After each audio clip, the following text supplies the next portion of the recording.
ویدیو خیلی باحال راجع به یکی از قابلیت‌های آیفون دیدم که راستش حقیقتا برگام ریخت، چون اصلا نمیدونستمش. میخوام که الان با هم امتحانش بکنیم ببینیم میشه یا نه. اوکی بچه‌ها، ویدیو میگفتش که بریم توی ستینگ.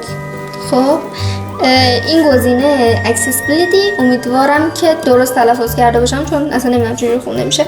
توی تاچ اون پایین نوشته بک تپ. خب بزنید روش، دابل تپ.